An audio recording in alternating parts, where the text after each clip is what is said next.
Acabo de terminar de ver un video de Alejandro Fantino acerca de la verdad, ¿no? Este tema tan profundo para la filosofía, tan cuestionado, tan atravesado durante la historia. Y bueno, me vi llamado a decir algo, porque lo cierto es que cuando la verdad es puesta en duda, o cuando la verdad es entendida en términos de ficción, o cuando la verdad es negada, aquellos que defienden la postura contraria deben salir a decir algo, deben enunciarse en defensa de la verdad, porque, como decía Aristóteles, en aquellos tiempos en los que a Platón se le escapaba entre las manos la teoría de las ideas, Platón es mi amigo, pero más amigo soy de la verdad. Entonces, si bien lo que vamos a hacer en este video es desentrañar algunas cuestiones acerca de lo que dijo Alejandro Fantino en este video, ¿no? Y si no lo vieron, vayan a verlo y después ven este. Lo hacemos no para criticar a Fantino. A mí lo que me interesa no es criticarlo, esto siempre es a favor de la verdad, ¿tá? Porque el filósofo lo que hace es perseguir la verdad. Si no hay verdad, ¿por qué estudiamos filosofía? ¿No? La filosofía, por etimología, es el amor a la sabiduría. Eso, bueno, muchos de ustedes ya lo sabrán, pero la sabiduría, ¿no? Es la reflexión sistemática acerca de las verdades eternas, acerca del conocimiento suprasensible, acerca del conocimiento que involucra todas las cosas. De alguna manera es el conocimiento que le da consistencia a todas las manifestaciones que nosotros luego podamos tener en la vida cotidiana. Por lo tanto, quien reflexiona sistemáticamente sobre ese tipo de conocimiento, bueno, va a hallar que más allá de lo que está en este mundo, podemos, de repente, dilucidar algunas verdades que, viva el ser humano o no, van a ser verdad. Y ahí Platón, por ejemplo, bueno, nos hablaba de las verdades matemáticas, luego los científicos nos van a hablar de la geometría. Es decir, que el triángulo es una figura, es verdad, independientemente de si el ser humano existe o no, o que el número uno es igual al número uno, es una verdad independientemente exista el ser humano o no. Y así con diferentes tipos de postulados, ¿no? Que exceden la teoría, sino que son verdad, que de repente se transforman en principios naturales. Y ahí está el tema, ¿no? ¿Qué pasa cuando, al negarse la verdad, quiere ordenarse el mundo? ¿Cuáles son los principios naturales de aquella persona que niega la verdad? En el video, ¿no? Fantino nos lleva a pensar en última instancia a Nietzsche. Y Nietzsche ha sido un gran crítico, y algunos, como un profesor me mencionaba, un profesor y amigo, me dice, no sabemos a grandes rasgos si Nietzsche es un crítico o un defensor de la modernidad, porque por un lado critica varios de sus aspectos, pero por otro lado postula ciertas ideas que de alguna manera alientan toda esa creciente bola de nieve que arranca en, vamos a decir, Descartes o un poco antes, y todo ese panorama, que termina llamándose, bueno, Dios ha muerto, ¿no? Y cuando Nietzsche dice Dios ha muerto, en definitiva lo que está diciendo es todo criterio universal que pueda regir y ordenar la naturaleza muere justamente con esa anunciación. Entonces, ¿cómo ordenamos la realidad cuando la verdad, cuando el criterio universal ya no existe? Bueno, la respuesta a eso es que la realidad no puede ser ordenada en tanto no existe un criterio universal. ¿Y quién debe organizarla si no puede ser el principio natural? El hombre. El hombre debe aclamarse en defensa de este orden como el único ser que puede ordenar todo lo que existe. Lo cierto es que la filosofía, durante la historia y principalmente en Grecia, ha dicho que es muy importante, y esto lo encontramos principalmente en Sócrates, que uno de los rasgos característicos de todo filósofo y toda persona que quiera dedicarse a esta reflexión sistemática es la humildad intelectual. La humildad intelectual en el fondo implica el hecho de considerar que el ser humano no es el centro del mundo, ¿verdad? Y acá está el tema. Durante la historia, el ser humano ha ido adoptando diferentes, vamos a decir, centros de comando, porque el ser humano, por su capacidad de razonar, de razonar, tuvo de alguna manera siempre la capacidad de ordenar la naturaleza. La pregunta es, ¿hasta qué punto cabe que el ser humano ordene toda la naturaleza? ¿Hasta qué punto el ser humano puede adjudicarse el poder de ir más allá de los límites del hombre, ¿no? Y no es por citar a los antiguos, pero por ejemplo en Platón aparece esto, cuando en el mito del andrógino Aristófanes nombra, ¿no?, que el andrógino había sido cortado al medio por Zeus cuando aspiró ir más allá de los límites propios de sus capacidades. Todo aquel que atente contra la voluntad de los dioses es castigado en el fondo. Y esto no es una defensa de los dioses, sino que es, de alguna manera, una puesta en escena de los límites del hombre. El hombre, al momento en el que intenta transgredir las normas propias de su naturaleza, se ve llamado a pagar un gran precio por eso. Y en la actualidad, podríamos decir, si el hombre pretende ser quien norme y regule la verdad, se va también a topar con algunos límites, porque no es propio del hombre la naturaleza de la verdad. Y ahí está el tema. La verdad como tal, como ha sido catalogada durante toda la historia, ha sido perfecta, ¿no?, inmutable, eterna, ¿sí? Que el triángulo es una figura, va a ser verdad de acá hasta que, bueno, por la eternidad básicamente.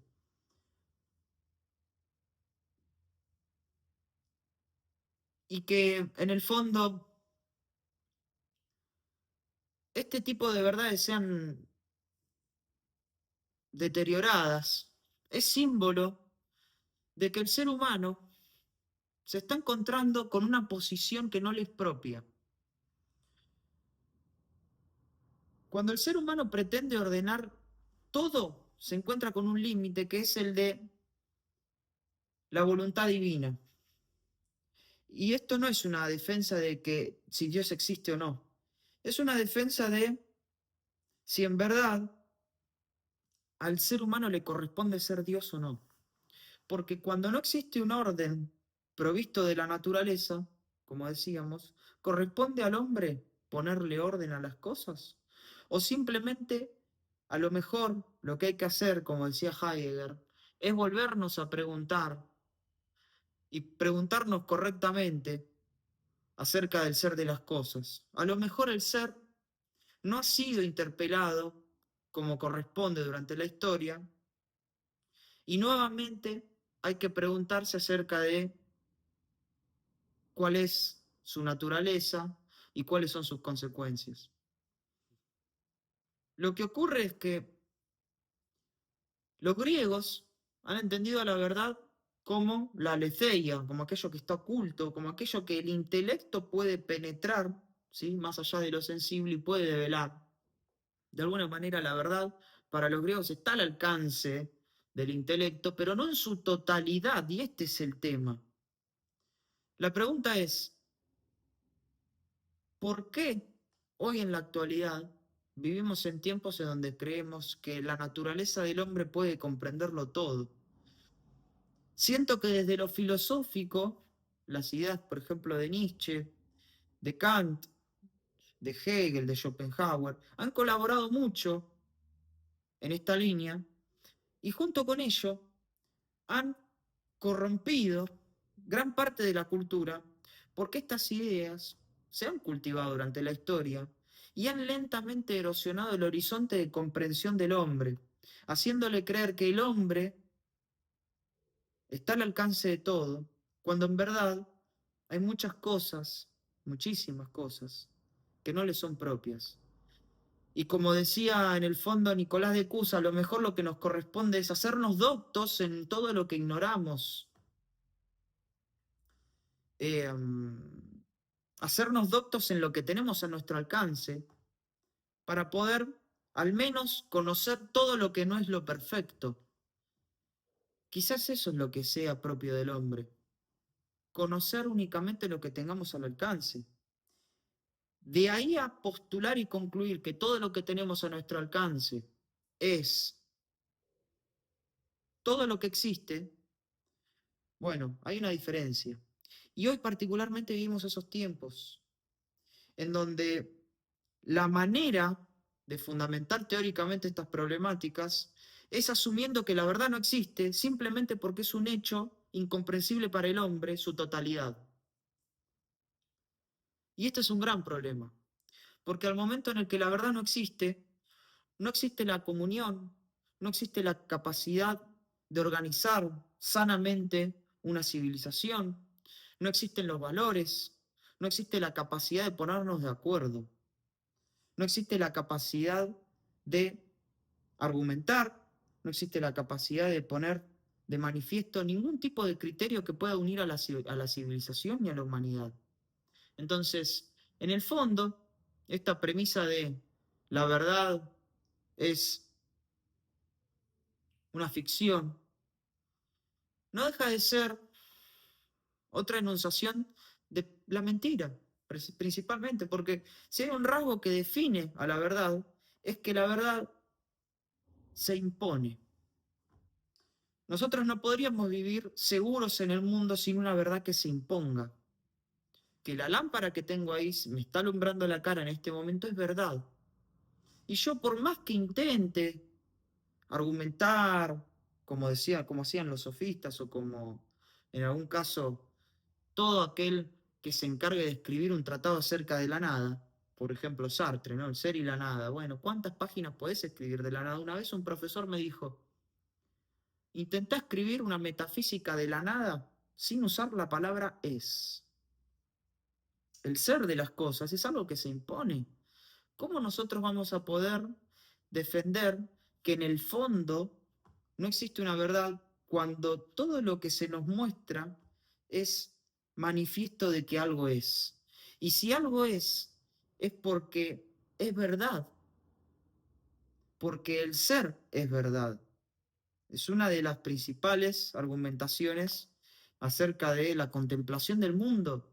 Cuando el mundo se nos viene con algo, y ese algo es el ser.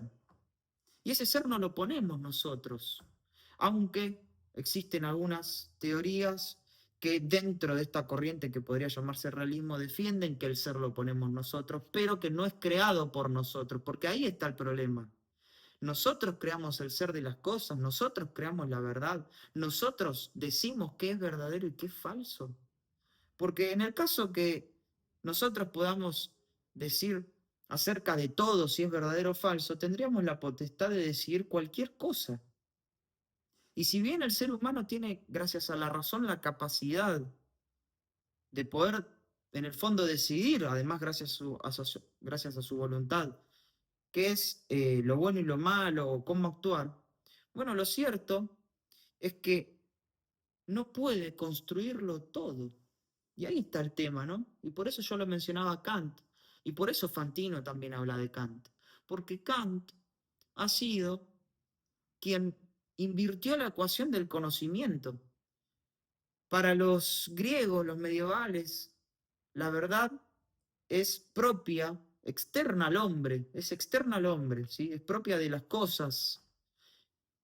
Y el ser humano hace lo que puede por contemplar la totalidad de esa verdad, que nunca la llega a completar del todo. Por eso Platón habla del sol. Bueno, si de alguna manera, ¿no?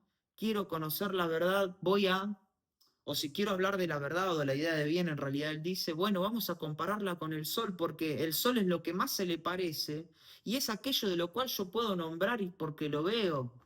Pero de ahí hablar de la verdad me queda grande, ¿sí? Kant ha sido quien invierte esta ecuación y dice, bueno, en verdad, nosotros no conocemos la esencia de las cosas, no podemos saber verdaderamente qué es lo que hay, más allá de mi interpretación, en el fondo, más allá de mis capacidades, a las cuales él llama eh, bueno, en la estética trascendental y la lógica trascendental, ¿no? De la crítica de la razón pura. Entonces, ¿qué pasa cuando el mundo se le cierra al hombre? ¿Qué pasa cuando el hombre queda solo en su pura recepción de información? Si bien el ser humano se ve llamado a construir una verdad y en el fondo a decir qué es lo que, qué es lo que categoriza y cataloga de las cosas, eso está muy lejos de ser la verdad que se encuentra externa al hombre, porque lo único que nos queda concluir acerca de si la verdad existe o no es que a lo mejor el mundo no tiene orden, que a lo mejor no hay Dios, que a lo mejor no hay posibilidad de vivir en armonía con la naturaleza. Y es curioso porque hoy vivimos tiempos en donde la naturaleza tiene un papel protagónico. En el fondo los dioses tienen un papel protagónico hoy. ¿O acaso los adornos de las casas no son múltiples adornos de Buda? ¿O la astrología hoy está tratando de cumplir ese espacio vacío de la divinidad que en el fondo antes estaba puesta por entidades metafísicas que verdaderamente ordenaban las cosas? Ante la nada el ser humano busca desesperadamente el orden y ahí está el problema. Porque el gran problema que tiene el ser humano hoy es que vive negando la verdad y en consecuencia de ello desarrolla toda una postura filosófica, aunque no lo sepa el común denominador de las personas, ante la necesidad de encontrarla por algún lado. Entonces, soy verdadero en cuanto me manifiesto en las redes, soy verdadero en cuanto creo mis propios valores, y eso es principalmente lo que dice Nietzsche. Soy verdadero en tanto vivo el presente, porque el presente es la única verdad que existe. Así es más que nada el discurso de hoy.